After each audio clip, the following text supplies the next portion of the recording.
यह एक सच्चे शिव भक्त की सत्य कथा है। यह वाकया केदारनाथ धाम में हुआ था। केदारनाथ धाम के बारे में तो आप जानते ही होंगे, जहां देवों के देव महादेव का पवित्र और बहुत ही प्राचीन मंदिर है। यह मंदिर भोलेनाथ के 12 ज्योतिर्लिंगों में से एक है। ज्योतिर्लिंग का अर्थ है कि जिस शिवलिंग में स्वयं शिव की ज्योति विद्यमान है। आज हम आपको बताएंगे कि केदारनाथ ज्योतिर्लिंग की जागृत महादेव क्यों कहा जाता है। एक परम शिव भक्त के साथ घटित सच्ची घटना की पूरी कहानी आपको सुनाएंगे और अंत में आपको इस बात का उत्तर मिल जाएगा कि केदारनाथ जागृत महादेव क्यों है। बहुत समय पहले की बात है। एक शिव भक्त केदारनाथ धाम की पैदल यात्रा पर निकला। रास्ते में जो भी मिलता केदारनाथ का मार्ग पूछ लेता और मन में भगवान शिव का ध्यान करता रहता। चलते चलते उसको महीनों बीत गए। आखिरकार एक दिन वह केदारनाथ धाम पहुंच गया। केदारनाथ में मंदिर के द्वार 6 महीने खुलते हैं और 6 महीने बंद रहते हैं। वह उस समय पर वहां पहुंचा जब मंदिर के द्वार बंद हो रहे थे। पंडित जी को उसने बताया वह बहुत दूर से महीनों की यात्रा करके आया है। पंडित जी से प्रार्थना की कि कृपा करके दरवाजे खोलकर प्रभु के दर्शन करवा दीजिए, लेकिन वहां का तो नियम है, एक बार बंद तो बंद। वह बहुत रोया, बार बार भगवान शिव को याद किया कि प्रभु बस एक बार दर्शन करा दो। पंडित जी बोले अब यहाँ 6 महीने बाद आना, 6 महीने बाद यहाँ के दरवाजे खुलेंगे। पंडित जी ने कहा अब यहाँ 6 महीने बर्फ और ठंड पड़ती है, जिसके कारण यहाँ से सभी लोग चले जाते हैं, इसलिए वह भी जाए। शिव भक्त वहीं पर खड़ा खड़ा रोता रहा और रात हो गई, लेकिन उसे विश्वास था कि भगवान शिव उस पर जरूर कृपा करेंगे। उसे बहुत भूख प्यास भी लग रही थी। उसने किसी के आने की आहट सुनी, देखा एक सन्यासी बाबा उसकी ओर आ रहे हैं। वह सन्यासी बाबा उसके पास आया और उसके पास बैठ गया। पूछा बेटा कहाँ से आए हो। उसने सारा हाल सुना दिया और बोला मेरा यहाँ आना व्यर्थ हो गया। सन्यासी ने उसे समझाया और खाना भी दिया। उसके बाद सन्यासी बाबा बहुत देर तक उससे बातें करते रहे।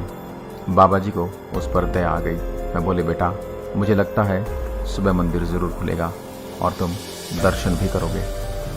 बातों बातों में भक्त न जाने कब नींद में सो गया और अगले दिन सूर्य के प्रकाश के साथ ही उसकी आंखें खुली। उसने इधर उधर बाबा को देखा, लेकिन वह बाबा कहीं दिखाई नहीं दिए। इससे पहले कि वह कुछ समझ पाता उसने देखा पंडित जी आ रहे हैं और अपनी पूरी मंडली के साथ। उसने पंडित जी को प्रणाम किया और कहा कल तो आपने कहा था कि मंदिर 6 माह बाद ही खुलेगा, आप तो लेकिन सुबह ही आ गए। पंडित जी ने उसे गौर से देखा, पहचानने की कोशिश की और पूछा तुम वही हो जो मंदिर का द्वार बंद होने पर आए थे, जो मुझे मिले थे। तुम्हारी भक्ति तो गजब की है, तुम 6 महीने होते ही वापस आ गए। उस आदमी ने आश्चर्य से कहा नहीं, मैं कहीं नहीं गया। कल ही तो आप मिले थे और मैं रात में यहीं सो गया था, मैं कहीं नहीं गया। पंडित जी के आश्चर्य का ठिकाना नहीं था। पंडित जी बोले लेकिन मैं तो 6 महीने पहले मंदिर बंद करके गया था और आज 6 महीने बाद आया हूँ।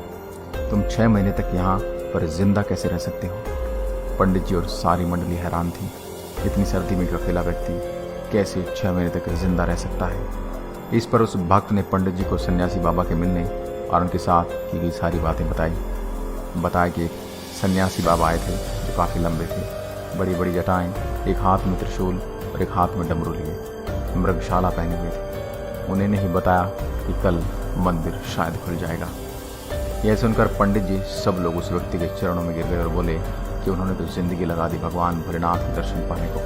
शिव जी ये सच्चे भक्त तो तुम हो, तुमने तो साक्षात भगवान शिव के दर्शन कर लिए हैं। उन्होंने ही अपनी योग माया से तुम्हारे 6 महीने को एक रात में परिवर्तित कर दिया है, कालखंड को तुम्हारे लिए छोटा कर दिया है। यह सब तुम्हारे पवित्र मन, तुम्हारी श्रद्धा और विश्वास के कारण ही हुआ है।